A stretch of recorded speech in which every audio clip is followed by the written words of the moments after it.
마켓무버입니다. 국내 증시에서 게임주가 각각 상반된 성적표를 내놓으면서 주가 희비도 엇갈리고 있는데요. 넥슨과 크래프톤 같이 호실적을 내놓은 회사들은 줄줄이 목표 주가가 상향되고 있는 반면에 카카오 게임즈와 같이 부진한 실적을 내놓은 회사들은 현 주가보다 낮은 수준의 목표 주가를 받고 있는 상황입니다. 먼저 호실적에 웃고 있는 게임 회사들입니다. 넥슨이 지난 5월 중국에서 던전 앤 파이터 모바일을 출시를 했는데 기대치를 뛰어넘는 흥행을 기록했습니다. 이에 따라 2분기 영업이익이 3,914억 원으로 전년 동기 대비 64%나 증가했습니다. 매출과 영업이익 모두 역대 2분기 중 사상 최대치를 기록했습니다. 핵심 IP 게임인 기존의 던전 앤 파이터와 지난달에 출시한 신작이죠. 퍼스트 디스턴트가 모두 흥행했습니다. 이에 따라서 넥슨이 올해 처음으로 연매출 5조 원을 기록할 것이라는 관측까지 나오고 있습니다. 증권가에서는 최고 목표 주가 37,000원까지 바라보고 있습니다. 이어서 크래프톤입니다. 역시나 역대급 어닝 서프라이즈를 기록했습니다. 2분기 영업이익 3,321억 원으로 전년 동기 대비 152%나 급증했습니다. 대표적인 배틀그라운드 IP가 계속해서 꾸준한 인기를 보이면서 모든 부문에서 견고한 모습 보여주고 있고요. 특히 이번에는 걸그룹 뉴진스의 콜라보 이벤트가 호평을 받았습니다. 이에 따라서 유료 가입자 수가 2배 이상 급증했다고 하는데요. 증권가에서 최고 목표가 47만 원까지 상상인 증권에서 제시하고 있습니다. 넷마블도 분기 최대 매출과 턴어라운드에 동시에 성공했습니다. 역시나 신작 효과가 컸습니다. 영업이익 1,122억 원으로 흑자로 전환했고요. 신작인 나 혼자만 레벨업 어라이즈와 레이븐2가 연달아 흥행 가도를 이어가면서 실적 개선 모멘텀을 확보했다는 평가를 받고 있습니다. 증권가에서 최고 목표가 96,000원까지 제시하고 있는 상황입니다. 반면에 실적이 좀 부진하게 나오면서 울상을 짓고 있는 기업들도 있습니다.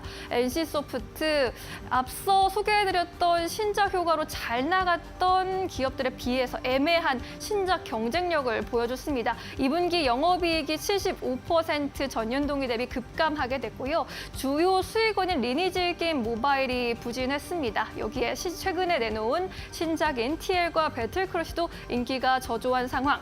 그래서 게임사 3N 중에 NC소프트 나홀로 목표 주가 하향기를 걷고 있습니다. 안타까운데요. 증권가에서 최저 목표가 19만 원 선 제시하면서 현재 주가와 그렇게 크게 차이 나지 않는 수준의 목표 주가가 확인되고 있습니다.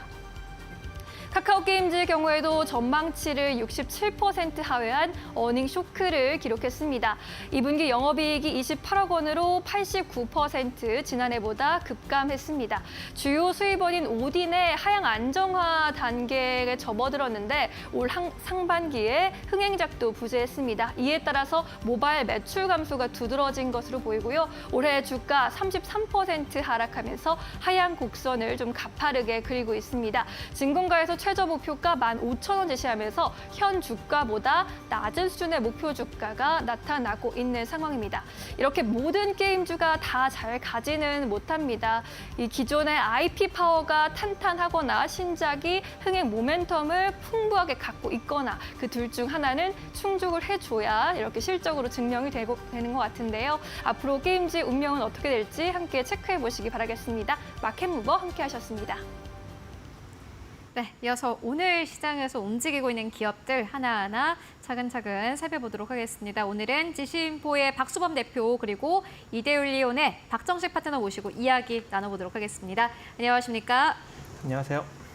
네, 먼저 첫 번째 기업부터 만나보도록 하겠습니다. 첫 번째 기업은 박수범 대표님께서 이미 가지고 오셨던 한국항공우주 만나보도록 하겠습니다. 오늘 1% 상승세 현재 거래가 되면서 55,600원대에서 거래가 되고 있고 이 기업은 외국인들의 매수가 연이어서 나오고 있습니다. 15거래일 동안 2거래일 제외하고 외국인들의 매수세가 유입되고 있고 15거래일 전까지만 하더라도 외국인 보유율이 28%대였는데 단숨에 31%대까지 올라온 상황입니다. 주가도 그만큼 잘 갔습니다.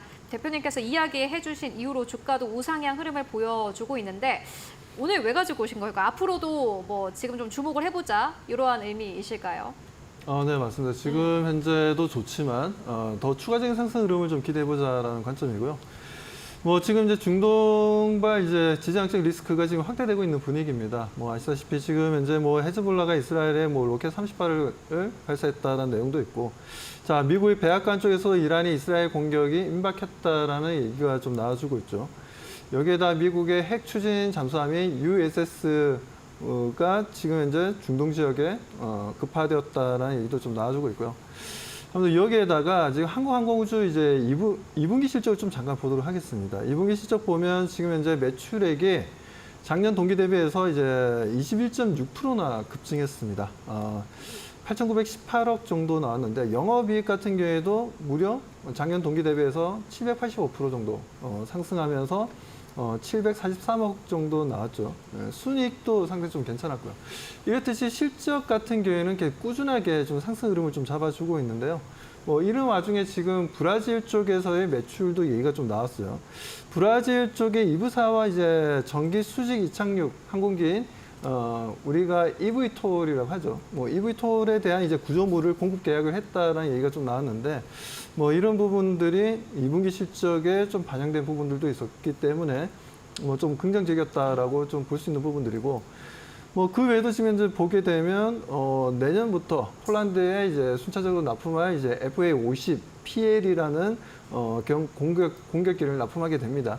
뭐 이런 부분도 있고, 그리고 2026년도에 이제 말레이시아 말레이시아 쪽에도 FA50M이라는 또 새로운 버전의 FA50 시리즈를 또 납품하게 되는 부분들, 뭐 이런 부분들이 얘기가 나와주고 있는 상황입니다. 여기에다 지금 현재 FA21이죠.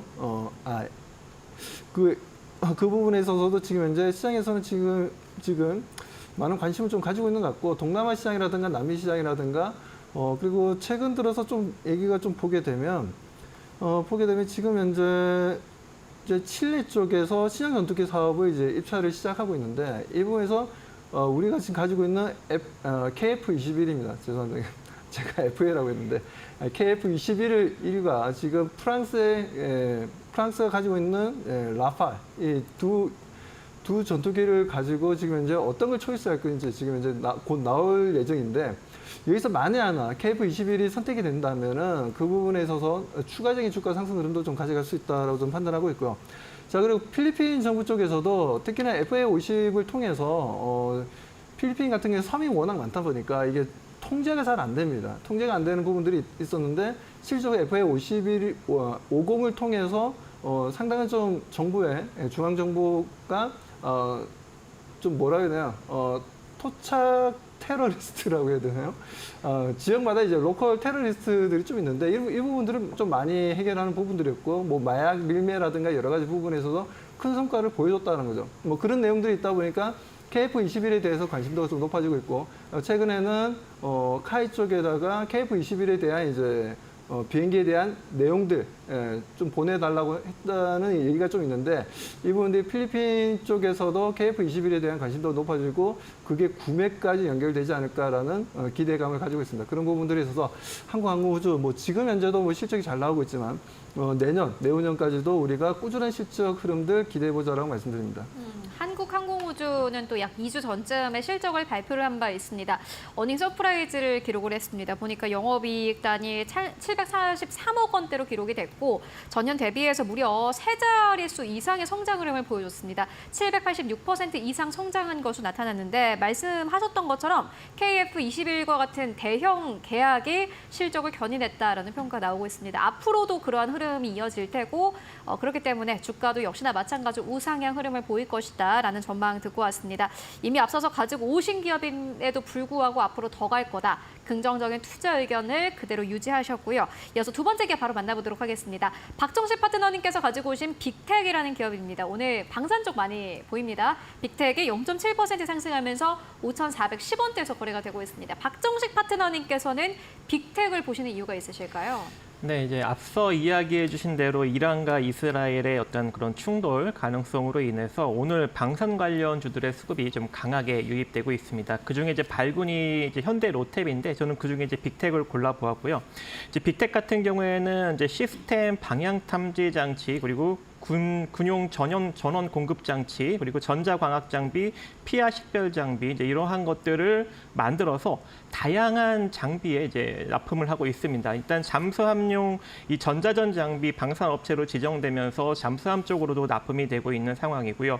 거기다가 이제 레이저 대공 무기에 이제 전원 공급 장치를 공급을 하고 있고, 또 K2 전차에 FCS 열상 유닛을 현재 공급 중에 있고요. 또 KF-21에 탑재되는 레이더 전원 공급 장치와 그리고 송수신 처리 장치, 그리고 전원부 부품을 공급 중에 있습니다. 그래서 다양한 장비의 제품을 공급 중에 있기 때문에 이제 숨은 방산의 주역이다라는 이야기까지 나오고 있는 상황인데, 안타깝게도 실적은 조금 부진합니다. 그렇기 때문에 이슈적으로 좀 접근을 하셔야 될 것 같은데, 현재 이제 기술적으로 보면은 주가가 조금 이제 오늘 장중에 떴다가 조정을 받고 있는 그런 상황입니다. 그래서 조금 더 조정을 받으면 5,330원 정도 이하로 여러분들이 분할 매수 관점으로 한 5,190원 정도 자리까지 가시면 좋을 것 같고요. 혹여 5,190원짜리가 이탈이 된다면 이제 시세가 이제 죽어가는 그런 결과가 되니까 그때는 손절로 빠져나오시고, 이 상태로 이제 단기적인 상승력이 나타난다면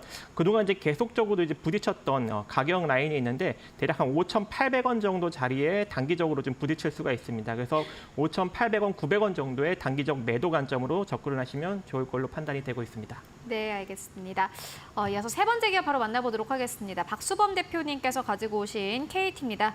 역시나 이 기업도 가지고 오셨던 기업입니다. 2% 가깝게 상승 흐름 나오고 있고 38,750원대에서 거래가 되고 있습니다. 오늘 약간의 조금 변동성이 좀 있었던 상황인 건데, 보니까는 외국인 보유율이 47%대까지 올라오면서 이제 이게 MSCI랑 관련해서 이야기가 좀 나오더라고요. 오늘 이 기업 가지고 오신 이유가 있으실까요?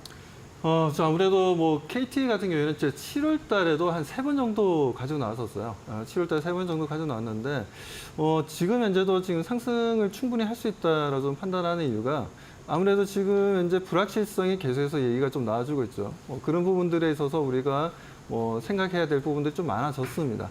거기다 지금 현재 6G에 대한 부분들도 LG전자와 함께 이제 6G 통신 장비를 개발하겠다는 얘기가 좀 나왔어요. 6G 같은 경우에는 최대 이제 1TB까지 전송을 초당하겠다라는 건데, 그렇게 되면 이제 우리가 알고 있는 자율주행이라든가 UAM이라든가 이런 부분들에 있어서도 이런 통신 장비가 필요한데, 이런 부분들에서 KT가 먼저 좀 앞서가겠다라는 의지를 좀 크게 보여주고 있고, 물론 지금 이제 SK텔레콤이라든지 삼성전자도 마찬가지고, 그리고 지금 LG U+도 마찬가지고 6G에 대해서 다들 이제 개발하고 있고 관심을 가지고 있는 상황입니다. 저는 그 중에서 KT가 좀 현실적으로 좀 빠르게 우리 생활에서 접할 수 있지 않을까라고 좀 판단하고 있고요.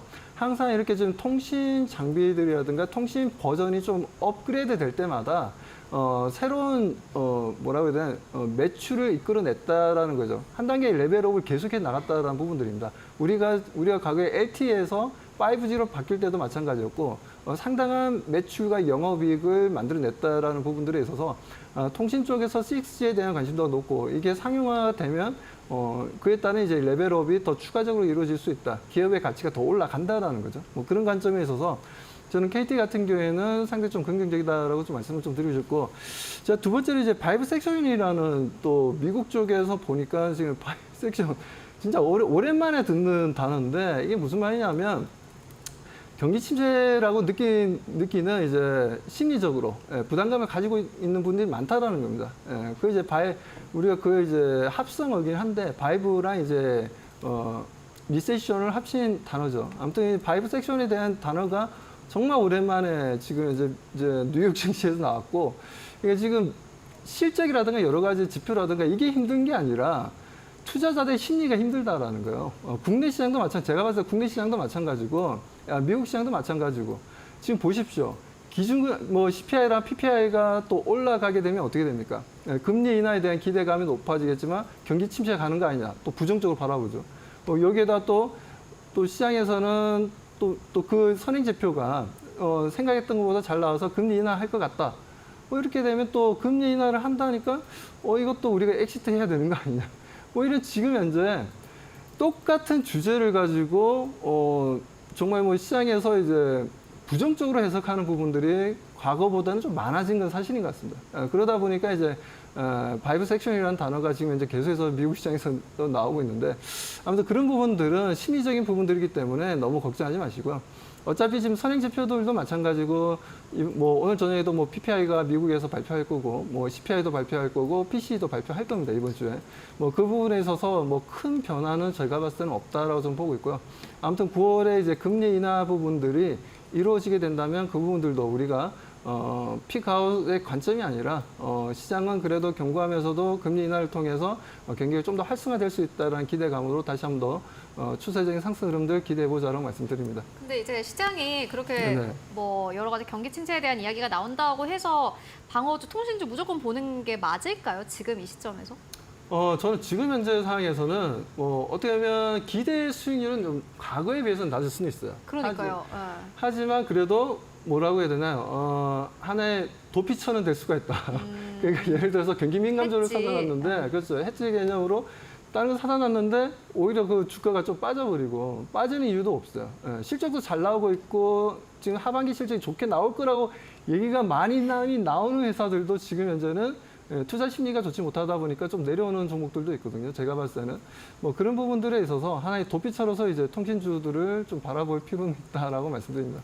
네, 알겠습니다. 시장이 워낙 어렵다 보니까는 사실 지금까지 식품주도 역시나 마찬가지로 도피처, 뭐 해지가 되는 방어주로 인식이 됐었는데 그런 인식이 약간 바뀌고 있는 듯한 분위기고 통신주도 역시나 마찬가지로 예전만큼의 사실 방어주 역할을 하고 있지는 못합니다만은 그 인식이 좀 변한 이유를 생각을 해보면 결국엔 실적에 있는 것 같습니다. 실적 계속해서 올라오고 있는 통신사들도 많고 KT도 역시나 마찬가지로 여러 가지 사업들로 인해서 앞으로의 주가라든지 매출 분명히 긍정적일 것이다라는 의견 전해주셨습니다.